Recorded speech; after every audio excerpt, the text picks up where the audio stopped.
Good evening, everybody, and welcome to WCONA Live, the Writers' Conference of Northern Appalachia's virtual reading series. I'm Damian Dressick, coming to you from Prospect, Pennsylvania, and this is my co-host, Christina Fasonic, coming to you live from beautiful Wheeling, West Virginia, where we had a most spectacular sunset this evening. How are you tonight, Damian? I am well, thank you. I was hiking in the western Pennsylvania woods today, and it was very enjoyable.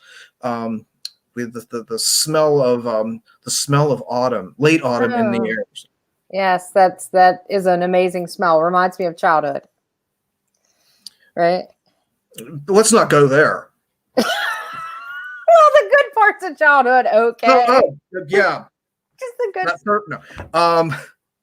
All right, we have a wonderful reader tonight. We have Chauna Craig. Cool. Who is a professor of creative writing at Indiana University of Pennsylvania. So she's a fellow PASHE teacher, where she also serves as the director of women's studies and the dean's associate of the College of Humanities and Social Sciences. Her writing has appeared in Prairie Schooner, Fourth Genre, Superstition Review, Smokelong Quarterly, and elsewhere. Her work has been designated a finalist in Terrain.org's environmental writing contest, and she had a notable essay in Best American Essays, an honorable mention in the Pushcart Prize series. She's received fellowships from Vermont Studio Center and VCCA. That's Virginia Center for the Creative Arts. Her story collection, The Widow's Guide to Edible Mushrooms, was published in 2016. So that's some stuff about Chauna. I think we should bring her on. Yeah, definitely. Hi, everybody. Hey, welcome to the show. Thank you. I'm excited to be here. You have a woot already. I know that wooter. I know that wooter too. Let me just make a quick correction. I am no longer Director of Women's Studies or Dean's Associate. That's old administrative crap. I'm now actually Director of the Honors College at IUP. So always keeping busy. Oh. But Congratulations. Maybe. Thanks. Maybe. You probably know my colleague Marconi then from CalU. He is the head of our honors college. I do. Yes. So yeah. He's an awesome colleague. Good. And I realize we have 3 out of 12 PASHE schools, or 3 out of 14 PASHE schools represented here. Yeah, that's pretty cool. Did you hear that? I've already tried to combine us. Introduce us. No, we're merging. No, integrating is the word. Integrating. Yes, that's right. It's so nice to have you on the show. What will you be reading for us tonight? I am going to read one flash fiction. It's about 900 words, so it pretty much hits that 6-minute mark you requested. So perfect. Excellent. Are you ready for it? We are. We're going to disappear and let you read. Excellent. Thank you. So this story is called The Open Door. Midday passion and unfiltered sunlight, the sheets flapping and sliding sideways as we finished. After, quiet panting, skin pressed to skin, gentle kisses. And then this sudden rapping at the back door. Who, we wondered in the shocked space opening between our bodies, uses the back door? And where was that dog whose righteous howls erupted when a car door slammed 2 blocks away? We scrambled for clothes like caught teenagers, my husband nearly tripping as he pulled up his khakis. I wrapped myself in his cardigan and grabbed the baseball bat we keep in the hall closet. We approached the door, crouching and cautious, and saw it sliding open to reveal a teenaged girl, shiny black hair past her shoulders, skin so clear and smooth, I felt a flash of envy. "Hi," she chirped, waving once and searching both of our faces. "Recognize me?" There was something. My nerves prickled when the door swung back to smack the wall. I tightened my grip on the bat. The girl asked, "Going to a baseball game?" "It's for protection," I said. My husband puffed up beside me. She burst out in gleeful laughter. "Oh, you should have thought about that like 20 minutes ago, though I'm glad you didn't." My husband and I exchanged side glances. He adopted a commanding voice. "I'm sorry, but who are you?" "Your daughter," she said with a shrug. I'm calling the police, my husband mumbled, but I touched his hand. Not yet. Something familiar in the lines of her nose and jaw, those eyes that reminded me of my own mother, dead 2 years already. I think you're mistaken, I said calmly, wondering where the damn dog, our real protection, was. We have twin sons about your age, start of high school. No girls. Yet, added the girl in the open door. Her skin glowed in the afternoon sunlight. Her eyes softened with what I swore was affection. Look, this is going to sound weird. I'm told to expect utter disbelief, maybe even violence. She looked pointedly at the bat. But I'm from the future. I'm the daughter you just created. I shook my head at this lonely, deluded girl. Just created. Honey, I'm past the age of motherhood. Don't you still get your period sometimes? That is none of your business, young lady. My husband used his father voice, the one that made my boys pause. Find a more gullible couple for your scam and stop listening at bedroom windows before you get arrested. She teared up then, her lips puckering the way my husband's do when he's upset. I'm not lying. They used to require pregnant women to look at a little pulsing white piston on an ultrasound. They'd say, look and listen, there's your baby's heartbeat. Used to?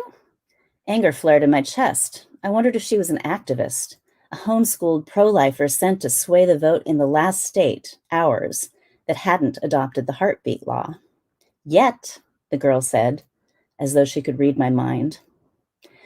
It just wasn't enough. These women were still making such selfish choices. The greater United States had to do something. The what? My husband reached for his cell phone then, scrolling for the number of the borough police while the girl rushed to explain. The country finally has this technology where they can recombine genetic material from couples who made those terrible choices. They can project your lost child back through time to you before you even know you're pregnant. You can see them in full personhood, so you can really understand what you're losing. So you can make a better choice, Mom. She smiled again, flashing straight white teeth. She held her arms out, so fiercely pretty and vulnerable in that moment that I nearly hugged her. My husband set down his phone and asked, so these sophisticated, futuristic greater Americans actually think I'll be swayed to want another teenager? A girl, she said, gazing only into my eyes, promising late-night heart-to-hearts, trips to the spa and the mall, those gendered fantasies daughterless mothers are supposed to crave. I remembered all the coffee dates I'd never again share with my own mom. I felt my heartbeat flutter, then pound. My husband looked at my face, looked at me looking at her. He shrugged and said, it's up to you. It had taken me all my life to love my life, nothing ever as easy as I'd once imagined. But that life had led me here, to everything I wanted.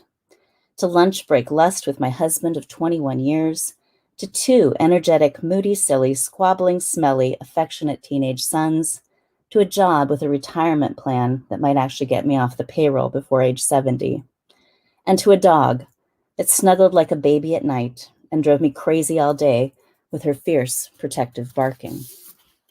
Where is that dog? I asked aloud, turning to look. My husband called her name, and we heard her leap off a bed upstairs, the thump, then the tags jingling as she shook herself to life. I turned again to the open door, thinking, as women often do, that I should apologize for the interruption. But the porch was empty.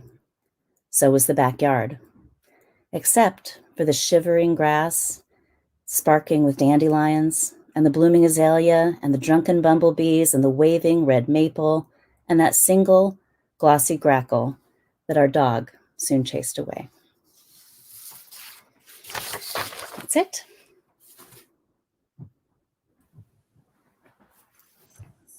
You're back. Oh, that was so good. I really, really enjoyed that. It was quite unexpected and lovely. Thank you. Thank you. Yeah, wonderfully inventive, and So one of the things Angela Ball used to tell me is an important key to awesome fiction is to be able to walk a line between inevitability and surprise. And I think that was delicious. As soon as I heard protection, you should have thought of that. It's like, I think I know where this might be heading, but I don't know. So let's see how this all plays out. I love the gendered fantasies. I love the smartness of the narrator. Really helps to make that story sing. Oh, I love the smartness of your questions and comments because it's the first time either of you have heard this. It's not like you had it beforehand to be like, let me say this. So yeah, thank you. Well, and I think your reading of it played a big role in that, in bringing it to life, because the change in the tone of your voice and the dialogue and all of that, I think that really made it even better, even a stronger piece than if I had read it from the page. So it was really great. It was kind of fun doing the chirpy teenage girl and the husband trying to be tough, and Yeah, just have like 3 different voices in there. Yes. You did your PhD in Nebraska, right? I did, yeah. I did. I could tell because you and Sherry, you both have that awesome reading thing going. It was Nebraska good. I'm telling you. I love that, Nebraska good. And of course, they used to have that slogan that was, Nebraska, it's not for everyone, but Nebraska good is for everyone, right? Thank you. Damien, you should go back into marketing, Damien. I'm telling you. So because literary fiction, I could have my own yacht. Yeah, well, yes. So I did get some fan mail for you. This is from Scott Hanna. He says to tell you hello and that he had worked with you on his dissertation. Yeah, wonderful. That's right. He did a dissertation on place, focusing on place, like poetry. And he actually read that at the opening of Wheeling Reads, the series that we did here in Wheeling, and he read a piece of it, and it was wonderful. Oh, good. I haven't thought about Scott in a long time. That is cool. And we've got Liz All saying woot. She loves the role of the dog and the grackle. And she's also saying go big red. Oh dear. There's Nebraska good for you. So before we go, you probably also know one of my other colleagues, Brent House. Did you have an opportunity to work? Oh my gosh, yes. I worked on Brent's dissertation too. He was mentoring and creative writers. And I remember a pretty wonderful 3-chapter defense with whiskey. So that sounds exactly right. Knowing Brent the way that I do. So please say hello to Brent for me. I will. We don't see each other in the hallways because we're not on campus, but we certainly have plenty of Zoom meetings, and he's just a little picture like everybody else. So like we are right now. Yeah, like we are right now. Thank you so much. It was great. Thank you so much for coming on. Love the flash. And this is not in the Widow's Guide to Edible Mushrooms? It is not. I did not think so. Yeah, this is only like I wrote that about a year ago. So yeah. Okay, cool. Newish stuff. Is Widow's Guide still available? It is still available. Yes. Excellent. It is. Very cool. So we are so happy to have Chauna on tonight. We'd love to tell you who we're having next week, but we don't have anybody next week because it's Thanksgiving. It's Thanksgiving, yes. However, the following week we've got. Way to put me on the spot there. Byron Hoot will be on. We've got Byron Hoot.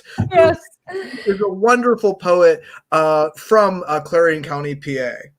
Yes, we're looking very forward to that too. So thank you again for being on the show and being part of WCONA Live. All right, thanks everybody. We'll see you in 2 weeks. See you December 3rd. Bye.